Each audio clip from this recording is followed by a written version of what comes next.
नमस्कार मित्रों, गोलचक्र के YouTube चैनल पे आप लोगों का स्वागत है। मेरा नाम है नवीन कुमार। और कैसे हैं आप लोग? नोट्स वगैरह बना रहे हैं कि नहीं भैया? नोट्स वगैरह डेली का डेली आप लोग बनाइए। अगर नोट्स नहीं बनाएंगे तो 3 से 4 महीना बाद आपको कुछ नहीं हासिल होगा। अगर आप 3 से 4 महीना ठीक ठाक नोट्स बना ले गए तो आपके जो है एक 3 से 4 महीना बाद एक ठीक ठाक कलेक्शन हो जाएगा। रिवीजन करने में आपको आसानी होगी, आपको अपडेट करने में आसानी होगी, आपके उसमें कीवर्ड होंगे जो हाईलाइट आप किए रहेंगे, है ना।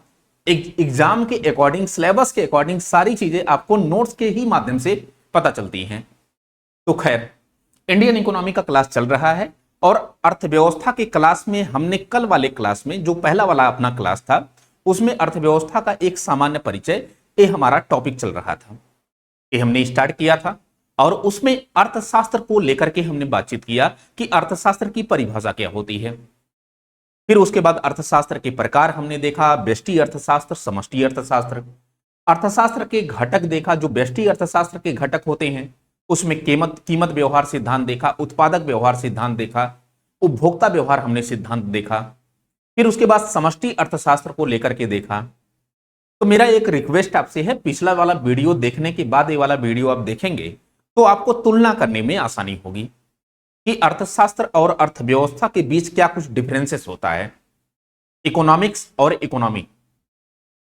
एक बार हल्का सा रिवीजन हम करा लेते हैं कि कल हमने बताया था कि साहब इकोनॉमिक्स को लेकर के, इकोनॉमिक्स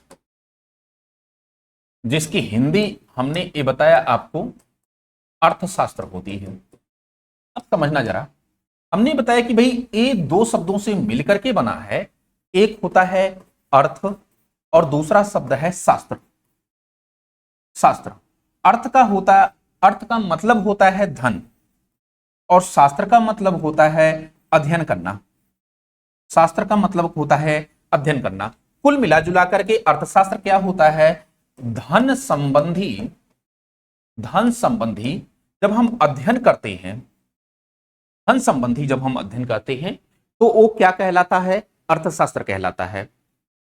अब जैसे अगर आप जो है अरस्तु को देखा, कल हमने बताया था कि अरस्तु ने क्या कहा अर्थशास्त्र को लेकर के। तो अरस्तु ने कहा कि भाई जो अर्थशास्त्र होता है वह घरेलू प्रबंधन का इतिहास होता है, विज्ञान होता है। घरेलू प्रबंधन का विज्ञान होता है। क्या? अर्थशास्त्र। समझना जरा, अर्थशास्त्र ये अरस्तु महोदय करते हैं। लेकिन जब आप अल्फ्रेड मार्शल को देखते हैं, अल्फ्रेड मार्शल, तो अल्फ्रेड मार्शल ये कहते हैं कि मानव जीवन की रोजमर्रा वस्तुओं का अध्ययन कर लेना क्या कहलाता है? अर्थशास्त्र। कल वाले वीडियो में हमने पूरा डिटेल से ये सब बातचीत किया है। वो वाला क्लास जाकर के आप देखेंगे तो ये वाला क्लास आपको ज्यादा समझ में आएगा, ठीक है ना। तो इन्होंने कहा कि मानव जीवन की रोजमर्रा वस्तुओं का अध्ययन, रोजमर्रा वस्तुओं का अध्ययन करना अर्थशास्त्र कहलाता है। ये अल्फ्रेड मार्शल साहब कहते हैं। वहीं पर जो एडम स्मिथ साहब हैं, एडम स्मिथ ने क्या कहा कि जो अर्थशास्त्र है वो धन का विज्ञान है। क्या है? अर्थशास्त्र ये धन का क्या है? विज्ञान है। और एक परिभाषा हमने यह भी आपको बताई थी कि जो अर्थशास्त्र होता है, अर्थशास्त्र वह सामाजिक विषय है जिसके अंतर्गत वस्तुओं एवं सेवाओं के उत्पादन, वितरण, विनिमय और उपभोग का क्या किया जाता है? अध्ययन किया जाता है। उसको हम क्या कहते हैं? अर्थशास्त्र कहते हैं। तो ये सब सारी चीजें अर्थशास्त्र के अंतर्गत हमने बताया। और फिर एक चीज और, अर्थशास्त्र के हमने प्रकार बताया था आपको। अर्थशास्त्र, ये जो अर्थशास्त्र का प्रकार हमने बताया था आपको, वह अर्थशास्त्र अमूमन दो प्रकार के, एक तो हमने ये बताया था कि आपको व्यष्टि अर्थशास्त्र क्या होता है, व्यष्टि अर्थशास्त्र, और दूसरा बताया था समष्टि अर्थशास्त्र क्या होता है। समष्टि अर्थशास्त्र क्या होता है? जो व्यष्टि अर्थशास्त्र होता है इसको हम इंग्लिश में माइक्रो इकोनॉमिक्स कहते हैं, माइक्रो इकोनॉमिक्स कहते हैं। और जो समष्टि अर्थशास्त्र होता है इसको हम इंग्लिश में मैक्रो इकोनॉमिक्स कहते हैं। इकोनॉमिक्स कहते हैं। अब समझना जरा, इसको हमने बताया था कि भाई जब अर्थव्यवस्था के छोटे छोटे पहलुओं का अध्ययन करते हैं, जब जो है अर्थव्यवस्था के इकाई पहलुओं का अध्ययन करते हैं, क्या इकाई पहलुओं का अध्ययन, तो उसको क्या कहते हैं, व्यष्टि अर्थशास्त्र कहते हैं। और इसमें हमने बताया था कि भाई एक फर्म का जब अध्ययन करें, एक उद्योग का अध्ययन करें, एक बाजार का जब हम अध्ययन करते हैं तो क्या कहलाता है, व्यष्टि अर्थशास्त्र कहलाता है। लेकिन जब हमने बताया कि समष्टि अर्थशास्त्र के अंतर्गत जब हम जाते हैं तो हम संपूर्ण अर्थव्यवस्था का अध्ययन करते हैं। क्या करते हैं, संपूर्ण अर्थव्यवस्था का अध्ययन करते हैं। और संपूर्ण अर्थव्यवस्था मतलब कि अर्थव्यवस्था के बड़े बड़े पहलुओं का अध्ययन करते हैं। यहां पर अर्थव्यवस्था के क्या बड़े बड़े पहलुओं का क्या करते हैं भैया, अध्ययन करते हैं। इसको क्या करते हैं, तो समष्टि अर्थशास्त्र कहते हैं। जैसे जब हम रोजगार की बात करें, रोजगार का, जब हम बेरोजगारी की जो है बात करते हैं, बेरोजगारी का अध्ययन करते हैं, जब हम मुद्रास्फीति का अध्ययन करते हैं, मतलब महंगाई का, तो ये सब क्या है, समष्टि अर्थशास्त्र के अंतर्गत आता है। कल हमने सारा कुछ अच्छे से कंप्लीट किया है, जा करके वहां पर पूरा वीडियो जब आप देखेंगे तो आपको किसी प्रकार की समस्या नहीं होगी। अब एक चीज समझना जरा, जो व्यष्टि अर्थशास्त्र है इसमें हमने 3 घटक आपको बताया था। एक जो है कीमत व्यवहार सिद्धांत, कीमत व्यवहार सिद्धांत। एक हमने बताया था उपभोक्ता व्यवहार सिद्धांत, उपभोक्ता व्यवहार सिद्धांत। और एक हमने बताया था उत्पादक व्यवहार सिद्धांत, उत्पादक व्यवहार सिद्धांत। अब यहां पर जो व्यष्टि अर्थशास्त्र है, ये तीनों इसके घटक होते हैं। यहां पर देखा जाता है उपभोक्ता व्यवहार सिद्धांत के अंतर्गत उपभोक्ताओं की आय क्या है, उपभोक्ताओं की आय क्या है, और ये अपनी आय का ज्यादा से ज्यादा हिस्सा किन वस्तुओं और सेवाओं पर खर्च कर रहे हैं, किन वस्तुओं और सेवाओं पर खर्च कर रहे हैं। जिन वस्तुओं और सेवाओं पर खर्च करेंगे उसको अध्ययन किया जाएगा। यह देखा जाता है कि इन उपभोक्ताओं की जो आय है, इन उपभोक्ताओं के द्वारा अपनी अधिकतम संतुष्टि के लिए किन वस्तुओं और सेवाओं की खोज वगैरह में रहते हैं, किन वस्तुओं एवं सेवाओं को परचेज करते हैं जिससे इनको अधिकतम संतुष्टि मिले, किसकी डिमांड ज्यादा है, उपभोक्ताओं की किन वस्तुओं एवं सेवाओं की डिमांड की जा रही है उपभोक्ताओं के द्वारा। तो ये क्या कहलाता है, उपभोक्ता व्यवहार सिद्धांत कहलाता है, पहला। और जब उपभोक्ता व्यवहार सिद्धांत का अध्ययन कर लेते हैं तो हम कहां आते हैं, उत्पादक व्यवहार सिद्धांत पर आते हैं। अब यहां पर जो उत्पादक वर्ग होता है, चूंकि इसको पता होता है कि उपभोक्ताओं की रुचि कहां है, उपभोक्ताओं की आय कहां पर जा रही है, किन वस्तुओं एवं सेवाओं पर खर्च हो रहा है, तो यहां पर जो उत्पादक वर्ग होता है उन्हीं वस्तुओं एवं सेवाओं का क्या करता है, उत्पादन करता है। फिर जो कीमत व्यवहार सिद्धांत होता है, इस कीमत व्यवहार सिद्धांत के अंतर्गत बाजार प्रणाली के आधार पर, आपूर्ति के आधार पर, डिमांड के आधार पर इत्यादि चीज देख करके जो है फिर क्या किया जाता है, उन्हीं वस्तुओं एवं सेवाओं की कीमत तय की जाती है।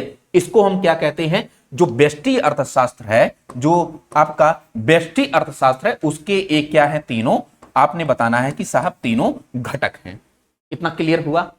अब एक काम करते हैं, चलते हैं अर्थव्यवस्था पे। ये हमने कुछ हल्का सा कहा कि रिवीजन आपका हो जाए, ठीक है ना। मुझे उम्मीद है कि आप लोगों को चीजें समझ में आ रही होंगी। एकदम आराम आराम से क्लास लेते हैं, नोट्स बनाते चलिएगा। मैं चाहता तो पीपीटी से भी पढ़ा सकता था और तेजी से पढ़ा करके मैं आगे बढ़ जाता, आपका सिलेबस कंप्लीट हो जाता, लेकिन नहीं, मैं सोचता हूं एकदम आराम आराम से एक बार पूरा पसीना बहा करके टाइम लेकर के दीर्घकालिक प्रक्रिया के तहत अगर आप काम कर लेते हैं तो फिर आपको समस्या किसी प्रकार की क्रिएट नहीं होगी। लिखना जरा, अर्थव्यवस्था, आना जरा। अब एक हेडिंग आप डालेंगे, अर्थव्यवस्था। ये अर्थव्यवस्था क्या है समझिएगा जरा। हमने आपको यह बताया था घरेलू प्रबंधन का विज्ञान।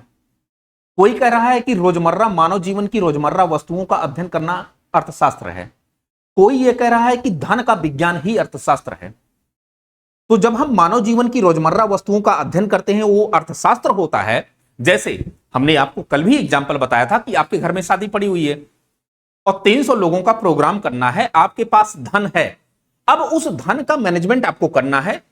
50 किलो आलू चाहिए, 20 किलो प्याज चाहिए, कैमरे वाले को इतना चाहिए, सजाने वाले को इतना चाहिए, लाइटिंग वाले को इतना चाहिए। तो ये जो पैसे के माध्यम से आप स्टडी करते हैं एक जो है कॉपी कलम लेकर के, एक क्या कहलाता है, ये अर्थशास्त्र कहलाता है। क्या कहलाता है? अर्थशास्त्र। आप अध्ययन कर रहे हैं धन को केंद्र में रख करके, धन को केंद्र में रख करके आप जो है एक अध्ययन कर रहे हैं, उसको उसको क्या बोलेंगे? उसको हम बोलेंगे अर्थशास्त्र। ठीक है ना? लेकिन जब उस धन को केंद्र में रख करके आपने जो है व्यवस्था दे दी, कोई खाना खा रहा है, कोई डीजे पर नाच रहा है, कोई लाइटिंग का जो है आनंद ले रहा है, कोई कुछ कर रहा है, तो जो आपने व्यवस्था दे दी, उसी व्यवस्था को धन को केंद्र में रख करके अपने जो है वस्तुओं एवं सेवाओं का उपभोग करके जो आपने व्यवस्था दी है उसको क्या कहेंगे? अर्थव्यवस्था कहेंगे। तो एक बार इसकी हम परिभाषा देखते हैं। कुल मिला जुला करके बस यही जानिए कि जो अर्थशास्त्र था वह एक सिद्धांत और विज्ञान था। वह क्या था? सिद्धांत और विज्ञान था। अब जब उसी का व्यवहारिक स्वरूप हम देखेंगे तो वो क्या कहलाएगा? अर्थव्यवस्था कहलाएगा। इतनी बातें क्लियर हैं? एक काम करिए जरा, पहले इसकी परिभाषा आप लिखें। इसकी क्या लिखें आप? परिभाषा। परिभाषा लिखें, ठीक है ना? तो परिभाषा क्या होगी? जब कोई राष्ट्र, एक बार सुन लीजिए, जब कोई राष्ट्र अपने नागरिकों के सामाजिक आर्थिक विकास के लिए, ध्यान से सुनिएगा, जब कोई राष्ट्र अपने नागरिकों के सामाजिक आर्थिक विकास के लिए धन को केंद्र में रख करके, धन को केंद्र में रख करके अपने संसाधनों को उपभोग करने के लिए या संसाधनों के उपभोग के लिए बनाई गई जो व्यवस्था होती है उसको क्या कहते हैं? अर्थव्यवस्था कहते हैं। लिखना जरा। जब किसी राष्ट्र के द्वारा, जब किसी राष्ट्र के द्वारा अपने नागरिकों के सामाजिक आर्थिक विकास, सामाजिक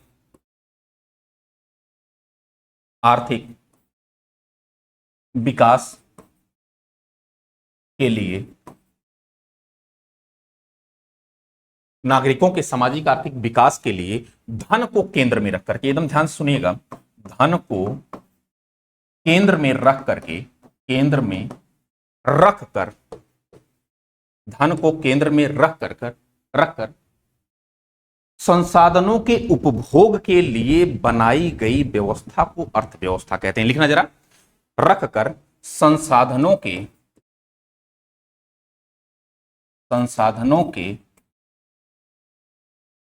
उपभोग के लिए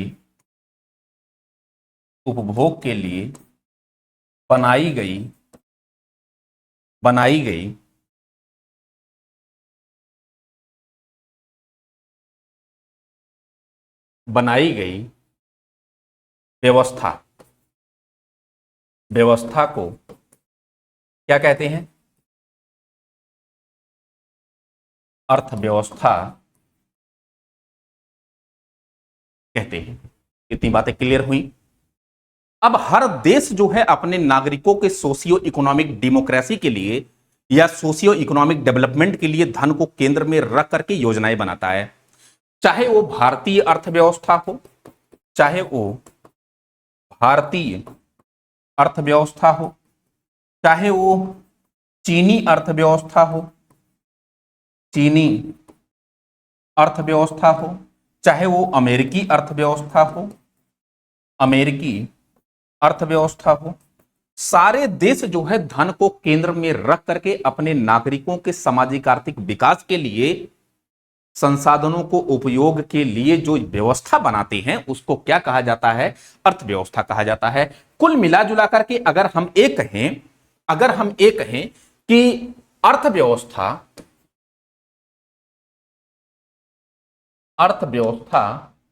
अर्थशास्त्र का अर्थशास्त्र का प्रायोगिक रूप है, प्रायोगिक एवं व्यवहारिक, व्यवहारिक क्या है, रूप है। जहां अर्थशास्त्र, लिखना जरा, जहां अर्थशास्त्र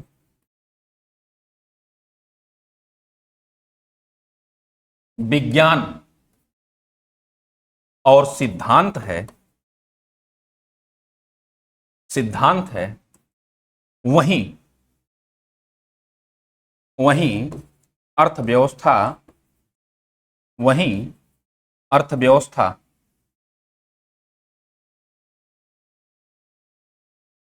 व्यवस्था इसी विज्ञान और सिद्धांत का, विज्ञान और सिद्धांत का व्यवहारिक स्वरूप है। लिखना जरा, इसी विज्ञान और सिद्धांत का क्या है, व्यवहारिक स्वरूप है। तो मैंने यही बताया आपसे कि जो अर्थव्यवस्था होती है वह अर्थशास्त्र, चूंकि सिद्धांत था, विज्ञान था, हम एक स्टडी करते थे, और जब उस स्टडी को हम व्यवहारिक रूप से इंप्लीमेंट करते हुए देखते हैं अपने जीवन में, तो वही क्या कहलाती है, अर्थव्यवस्था कहलाती है। ठीक है ना, मतलब अर्थ मतलब धन के माध्यम से जो हमने व्यवस्था ले ली वही क्या है, अर्थव्यवस्था है। एकदम सीधा सा सिंपल सी भाषा आपको समझ आनी चाहिए। चलें आगे। अब एक काम करना जरा, अर्थव्यवस्था के प्रकार एक हेडिंग डाल लीजिए, अर्थव्यवस्था के, अर्थव्यवस्था के प्रकार। अब अगर मैं आपसे ये कहूं कि साहब अर्थव्यवस्था के प्रकार, तो क्या इस पर जो है एकदम स्ट्रिक्ट है या फिर क्लियर कट है कि हां इन वर्गीकरण के तहत अर्थव्यवस्था का ए प्रकार होता है? बड़ा इसमें विवाद है।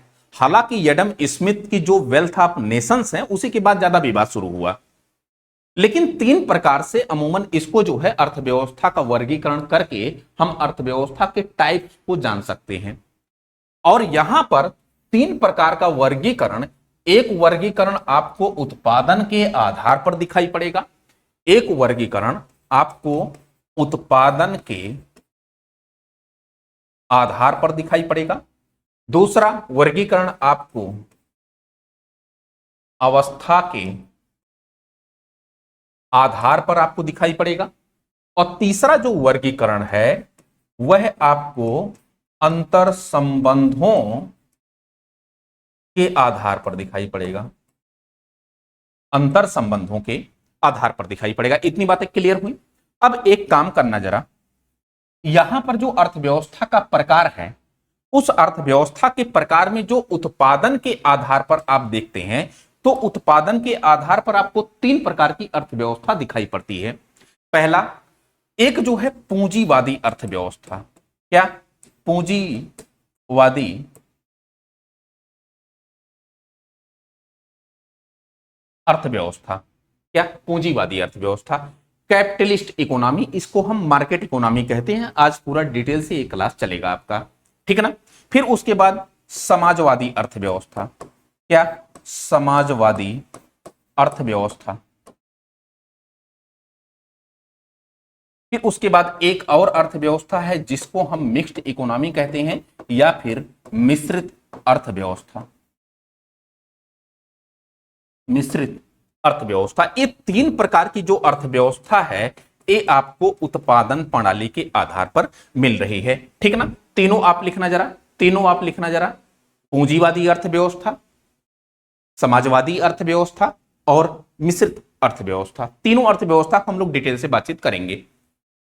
फिर उसके बाद एक चीज आपको यहां पर और मिलेगा, अवस्था के आधार पर अर्थव्यवस्था।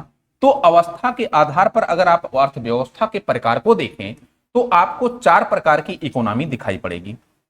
यहां पर मिलेगी पहली दुनिया के देश, पहली दुनिया के देश। दूसरा आपको मिलेगा दूसरी दुनिया के देश, दूसरी दुनिया के देश।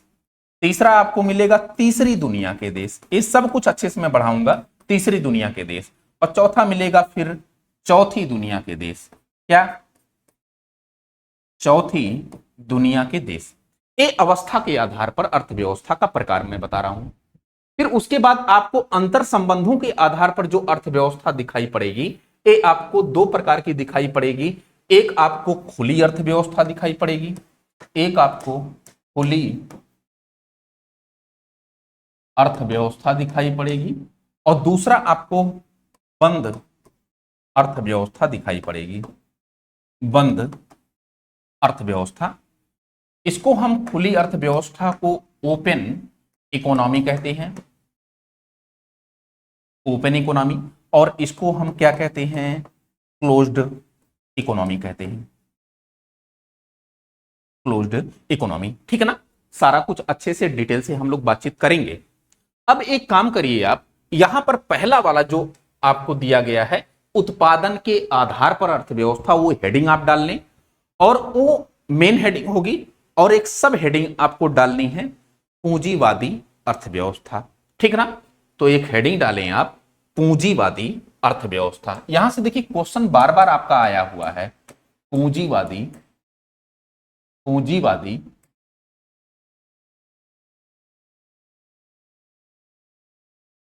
अर्थव्यवस्था, इसको हम क्या कहते हैं? कैपिटलिस्ट इकोनॉमी, कैपिटलिस्ट इकोनॉमी, या फिर इसको हम बाजार अर्थव्यवस्था भी कहते हैं। क्या कहते हैं? बाजार अर्थव्यवस्था।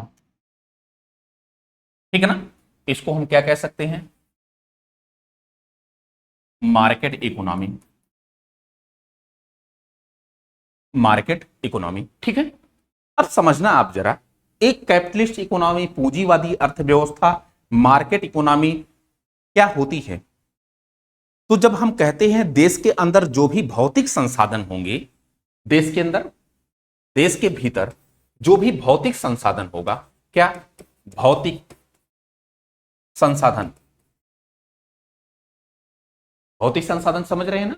जैसे कि आपका जो है पेट्रोलियम, जैसे आपका प्राकृतिक गैस, जैसे कोयला, जैसे ईंधन के जितनी भी सामग्रियां हैं, सारा कुछ जो है जितने भी होंगे सब भौतिक संसाधन कहलाएंगे।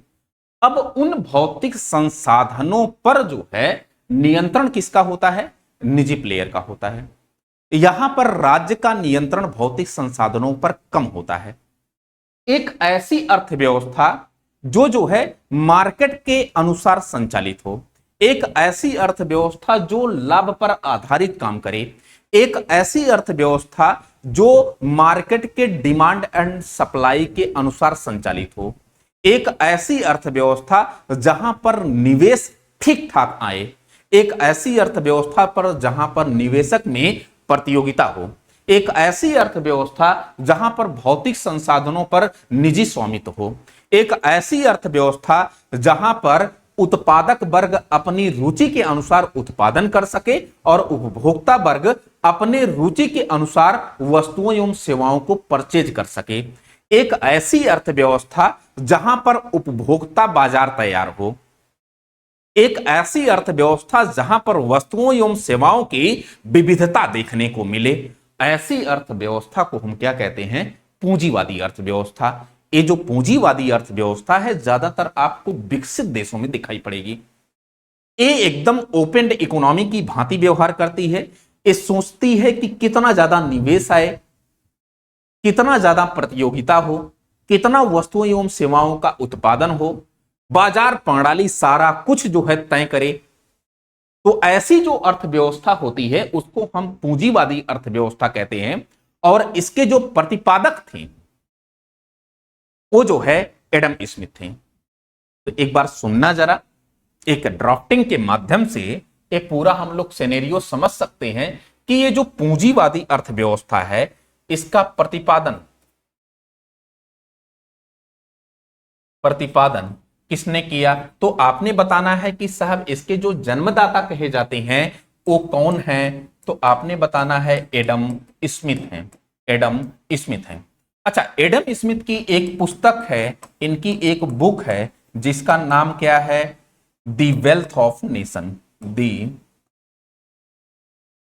दी वेल्थ ऑफ नेशन। ये जो एडम स्मिथ की बुक है दी वेल्थ ऑफ नेशन, इसमें अहस्तक्षेप का सिद्धांत दिया गया। अहस्तक्षेप का सिद्धांत दिया गया, मतलब कि नॉन इंटरफेरेंस का सिद्धांत दिया गया। इसमें कहा गया कि जो सरकार है वह बाजार या व्यापार प्रणाली में किसी प्रकार का हस्तक्षेप ना करे। खुल करके व्यापारियों को व्यापार करने दीजिए, खुल करके निवेशकों को आने दीजिए। ये बाजार तय करेगी कि अर्थव्यवस्था का स्वरूप कैसा होगा।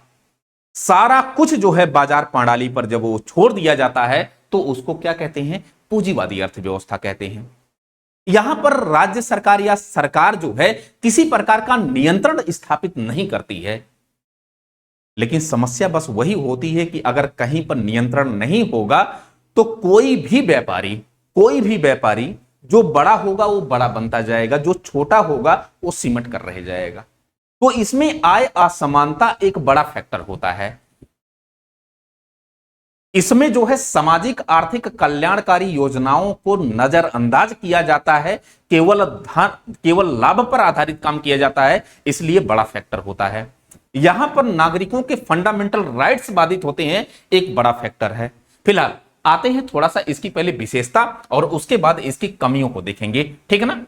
तो यहां पर हमने क्या बताया कि भाई जो एडम स्मिथ साहब हैं, ये इसके जो है जन्मदाता माने जाते हैं। अब अगर मैं आपसे ये कहूं कि साहब ये जो पूंजीवादी अर्थव्यवस्था है, यहां पर इसकी विशेषताएं क्या हो सकती? पहली विशेषता कि जो देश के भौतिक संसाधन होंगे, भौतिक संसाधन, इन भौतिक संसाधनों पर राज्य का नियंत्रण नगण्य होता है। नगण्य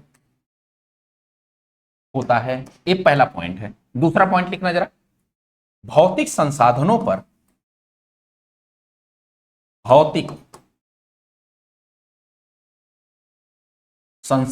पर निजी स्वामित्व होता है। निजी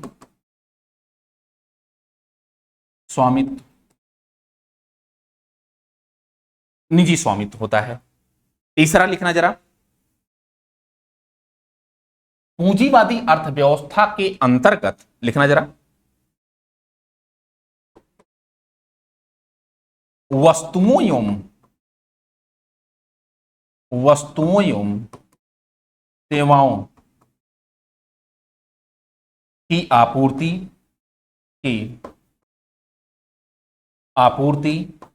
मांग और कीमत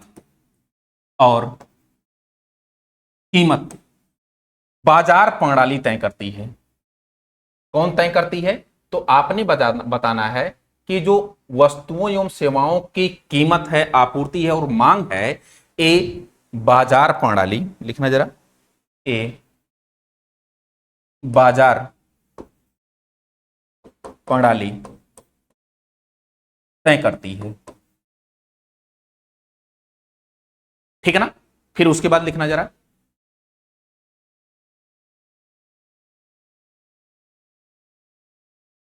ये कुछ पॉइंट्स हैं, आपको ये पॉइंट्स ध्यान में रखने, ठीक है ना। ठीक है, चलिए आगे। यहां पर लिखना जरा, यहां पर लिखना जरा, यह अर्थव्यवस्था, यह लाभ पर आधारित कार्य करती है। लाभ पर आधारित कार्य करती है। यहां पर निवेश ठीक ठाक होता है। यहां पर जो निवेश होता है वो ठीक ठाक होता है। फिर उसके बाद लिखना जरा, इस अर्थव्यवस्था के अंतर्गत प्रतियोगिता का वातावरण होता है। प्रतियोगिता, या फिर हम कह सकते हैं प्रतिस्पर्धा का वातावरण, प्रतिस्पर्धा का वातावरण होता है। और ये जो प्रतिस्पर्धा होगी ये किसके मध्य होगी, तो आपने बताना है कि साहब ये उद्योगों के मध्य होगी, ये निवेशकों के मध्य होगी। ये किसके मध्य होगी, निवेशकों के मध्य होगी, ठीक है ना। अच्छा, जब प्रतियोगिता और प्रतिस्पर्धा होगी तो उस स्थिति में जो वस्तुएं एवं सेवाएं हैं, वस्तुओं एवं सेवाओं में विविधता, विविधता एवं गुणवत्ता, गुणवत्ता दिखाई देगी, गुणवत्ता दिखाई देगी। कुल मिला जुला करके जब कंपटीशन ज्यादा होता है तो कोशिश की जाती है कि अच्छे से अच्छे प्रोडक्ट हम मार्केट में उतारें। तो उसमें प्रतियोगिता चलती है कि कौन जो है कितनी अच्छे प्रोडक्ट, वस्तुओं एवं सेवाओं के प्रोडक्ट उपलब्ध करवा सकता है, कितनी विविधता के साथ और कितना अच्छा से अच्छा। तो ये सब सारी चीजें जो है आपका कहां आएंगी, पूंजीवादी अर्थव्यवस्था के अंतर्गत आएंगी। अभी समझना जरा, इस पूंजीवादी अर्थव्यवस्था के अंतर्गत कुछ पॉइंट्स और लिखना है आपको, जैसे कि यहां पर जो उत्पादक वर्ग होता है, यहां पर जो उत्पादक वर्ग होता है, इस उत्पादक वर्ग के द्वारा अपने मन पसंद के मुताबिक वस्तुओं एवं सेवाओं का उत्पादन किया जाता है। मतलब कि अपनी रुचि के अनुसार, रुचि के अनुसार अनुसार वस्तुओं एवं सेवाओं का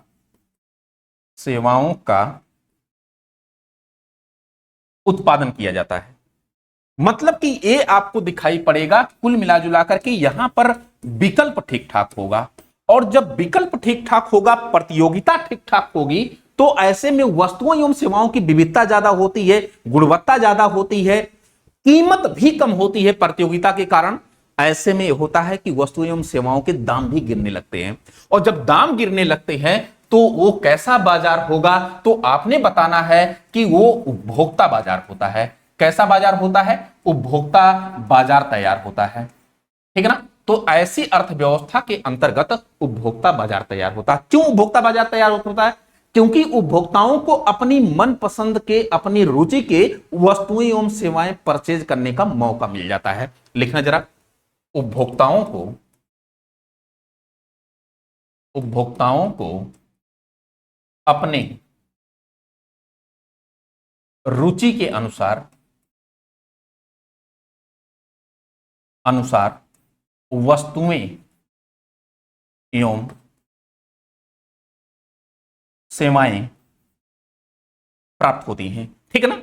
तो कुल मिला जुला करके मेरा यही कहना है कि जो पूंजीवादी अर्थव्यवस्था होती है वो लाभ पर आधारित होती है। वहां पर जो है भौतिक संसाधनों का जो नियंत्रण होता है वो निजी स्वामित्व के द्वारा होता है, राज्य का नियंत्रण नगण्य होता है। बाकी ये सब जितने भी जो है हमने फैक्टर बताएं, इस सारे फैक्टर को आपको लेकर के चलना ही चलना है, ठीक है ना। अब देखिए जरा कितने फैक्टर हमने बता डाले। यहां से हमने शुरू किया अर्थव्यवस्था, पूंजीवादी अर्थव्यवस्था, फिर उसके बाद जो है हमने फिर यहां पर उसके जो है यहां पर देखिए जरा पूंजीवादी अर्थव्यवस्था का पूरा हमने प्रकार बताया आपको, है ना। पूंजीवादी अर्थव्यवस्था की विशेषता बताई, यहां पर सारी विशेषता ही अभी आपकी चल रही है, ठीक है। फिर इसके बाद आप जरा पूंजीवादी अर्थव्यवस्था की कुछ कमियां हैं उसको जरा समझना।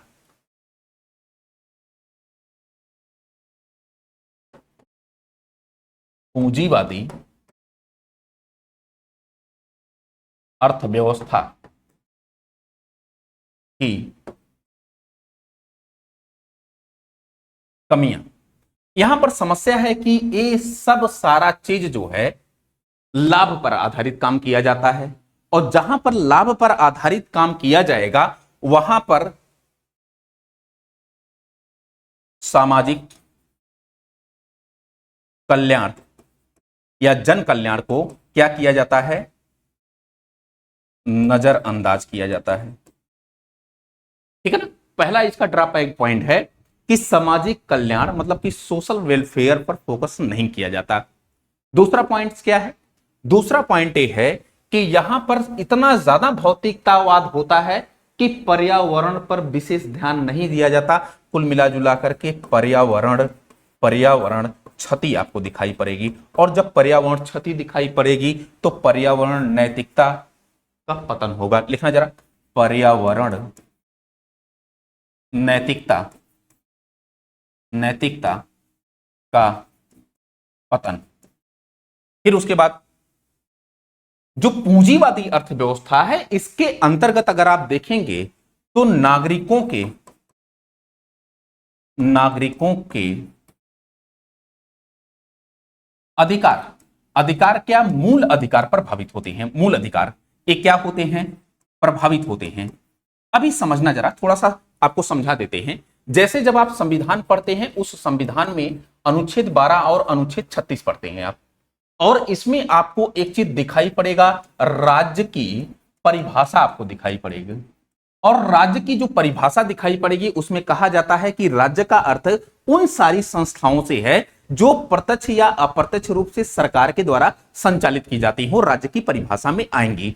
लेकिन समस्या क्या है, निजी जो संस्थाएं होती हैं, निजी संस्थाएं, इन निजी संस्थाओं को राज्य की परिभाषा में शामिल नहीं किया जाता है। एकदम ध्यान से सुनिएगा, राज्य की परिभाषा में शामिल नहीं किया जाता है। और जो भी जो है संस्थाएं राज्य की परिभाषा में आएंगी, वही संस्थाएं मूल अधिकारों की क्या देती हैं, गारंटी देती हैं। लेकिन समस्या क्या है कि जब जो निजी प्लेयर होते हैं, निजी संस्थाएं होती हैं, वह राज्य की परिभाषा में ना आने के कारण मूल अधिकारों की गारंटी नहीं देती हैं। और यहां पर निजी प्लेयर की संख्या खूब बढ़ती जा रही है। भारत में जब से एलपीजी मॉडल स्वीकार किया गया, तब से जो है लगातार निजी संस्थानों की भूमिका बढ़ती जा रही है। बार बार आप सुनते होंगे प्राइवेटाइजेशन किया जा रहा है। तो ऐसे में जब निजी प्लेयर की संख्या बढ़ेगी, राज्य की परिभाषा में वो नहीं आएंगे, तो मूल अधिकारों की वो गारंटी नहीं देंगे, तो मूल अधिकार क्या होगा, बाधित होगा। इतनी सारी बातें आपको क्लियर हो रही है ना। मेरे ख्याल से आपको समस्या किसी प्रकार की अब नहीं हो रही होगी। ठीक है ना। तो कुछ पूंजीवादी अर्थव्यवस्था, अच्छा एक चीज और भी है यहां पर लिखना जरा, आय असमानता एक ठीक ठाक बढ़ती है ना। जैसे जब ऑक्सफैम रिपोर्ट आप देखते हैं, वर्ल्ड इनइक्वालिटी रिपोर्ट देखते हैं, तो लगातार आपको पता चलता है कि शीर्ष 1% लोगों के पास देश की कुल जीडीपी का 40% हिस्सा पड़ा हुआ है। निचवा के जो दबे कुचले, वंचित, शोषित, गरीब, महिला और एससी एसटी हैं, उनके पास जो है टोटल जीडीपी का 6% हिस्सा है। ये दुर्भाग्य की बात है कि जितना प्राइवेटाइजेशन होगा उतनी आय असमानता बढ़ेगी। तो पूंजीवादी अर्थव्यवस्था कुछ मायने के लिए सही हो सकती है, ज्यादातर मायने के लिए गलत हो सकती है। राज्य के अर्थव्यवस्था के नेचर के ऊपर डिपेंड करता है कि वो किस प्रकार की अर्थव्यवस्था है। ठीक है ना। तो भारत की जो अर्थव्यवस्था है वो पूंजीवादी और समाजवादी दोनों का मिश्रित स्वरूप है। दोनों की हमको जरूरत है। एक तरफ अंतरराष्ट्रीय स्तर पर प्रतियोगिता भी देनी है, और दूसरा हमको सामाजिक आर्थिक लोकतंत्र, सामाजिक आर्थिक विकास को भी सुनिश्चित करना है। इसलिए हमने दोनों को मिलाकर के मिक्स्ड इकोनॉमी अपनाया। मिलते हैं कल और पूरी तरह समाजवादी अर्थव्यवस्था फिर मिक्स्ड इकोनॉमी को लेकर के बातचीत करेंगे। आज के लिए फिलहाल इतना ही, कल मिलते हैं। आपने मुझे सुना उसके लिए तहे दिल से आपका शुक्रिया। नोट्स बनाते रहिएगा भैया, ठीक है ना। Thank you.